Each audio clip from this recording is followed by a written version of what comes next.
Don't get into this doom and gloom stuff. I'm not what I used to be. I'm really a second-class citizen. Get off of it. Our church has a legitimate handicapping condition. Ancient good, now uncouth, has placed demands on us, which indeed have us needing one of these blue plastic logos.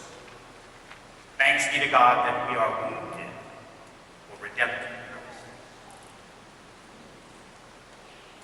Bishop Bolton put our dilemma very poetic, very metaphorically, and after 13 years, his words still ring true, but with an even heightened sense of urgency. Tough times call for tough language. So let me spell this out for you. Straightforward. Our great United Methodist Church has been in decline so long that we've gotten used to the condition. Like a slow progressing disease, we have gone through the psychological mind games of remission and then return of the disease, applying every form of crank and legitimate cure that comes our way. We seem to be in the perpetual bargaining stage of Elizabeth Kubler-Ross's 5 stages of death, as we try this cure or that, this new church growth technique, this new church start strategy, all in an attempt to stave off the United Methodist Grim Reaper that seems to be lurking around every corner of our church. Now, my real fear, not that we're declining or dying, I can accept that. My real fear is lack of faithfulness in light of death. It is the seeking after Leotril or some miracle cure that promises us relief simply because we cannot confront the reality. We're dying. Oh, it's not a code blue. Like all living things, we run the natural cycle of life and death, and to think that we are an exception to this rule is only fooling ourselves. Is our faith so shallow we can't accept death as a natural part of life? True faith tells me that the Church of Jesus Christ will never die. But manifestations of that church in the form of denominations will wax and wane. And we are not being faithful to the gospel message if all we do is run after the latest remedy in order to maintain our institutional maintenance and keep the wheels turning.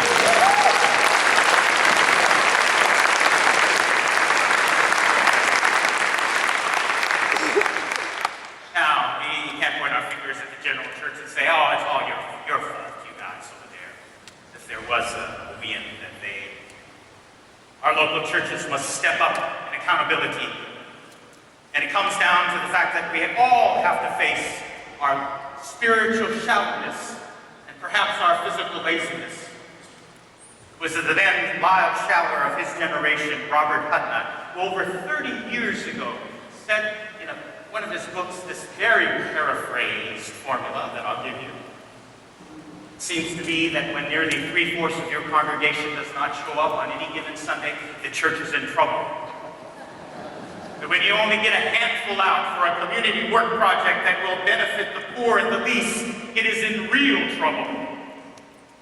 And when even little grade schoolers comment that they don't want to come to church anymore because Sunday school is boring, the church is very close to being on the rocks. And when the church fails to speak out against the great social evils of our time, everything from homophobia to racism, it is on the rocks.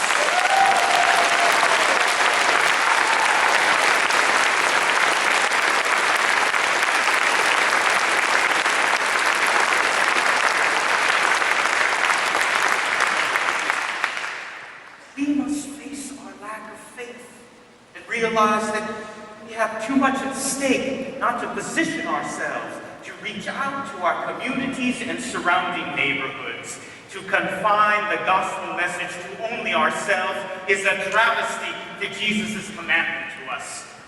If there is to be reform in the church, it must start with the move away from institutional maintenance and to engage in real mission outside our four walls and into our neighborhoods and communities.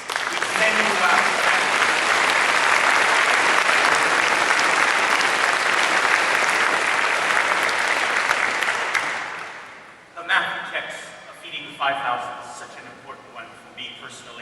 all of us today. This is one of those stories that is told in some variation in all four gospel texts. And when you add in the variant of the feeding of the 4,000 in Matthew and Mark, it makes a reference of 6 times it is mentioned in the New Testament. It's often described as a miracle story, but it lacks reference to the end, the amazed crowds, or someone saying of Jesus, who is he? Like other miracle stories.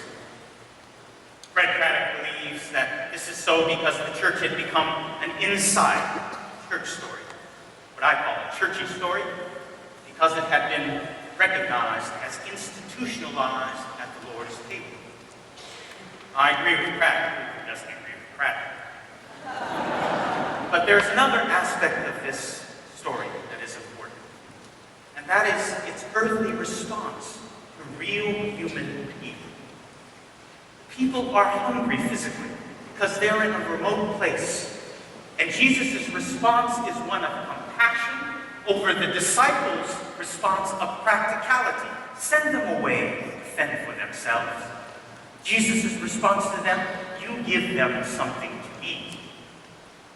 To me, this is the real story of Jesus' response to human need, and not some metaphor to the Eucharistic feast, although you cannot discount that linkage to our ritual of Holy Communion. Now, reading it through these eyes, let me point some things out. First, the number 5,000 is significant, and we must discount the sexist comment that that was only the men that were counted. A crowd that large would have been larger than the entire population of only but a handful of the largest urban settlements of Jesus' time. So when the text says, all are fed, it really does mean all. Everybody fed means that everybody, both inside and outside of the church, must be fed. Second point, they were all filled. And we normally jump, of course, to being filled spiritually through the Lord's Supper, which happened. They were also filled physically, for Jesus' literal commandment to them was, you give them something to eat, as referenced by the disciples' response, they only have 5 loaves and 2 fish. Everybody fed means that no child or adult should go to bed hungry at night.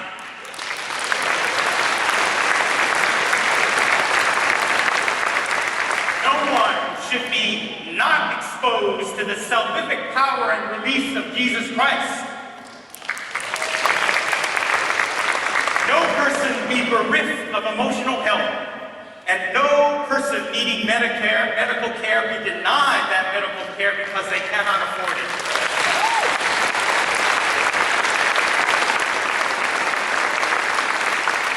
So as your spiritual head, I implore you to feed everybody. Physically, spiritually, emotionally, intellectually, holistically. Everybody needs everyone.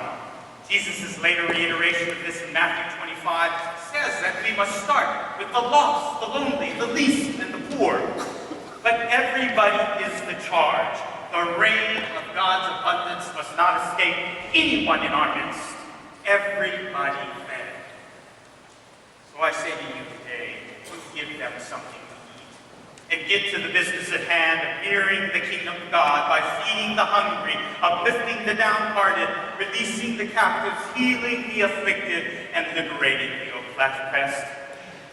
We have too much at stake, folks, too much at stake to engage in our favorite preoccupation, which is navel gazing. As if the survival of the United Methodist Church is the most important thing on God's list. We need to get a life, because I can assure you that the institutional survival of the United Methodist Church is not on God's top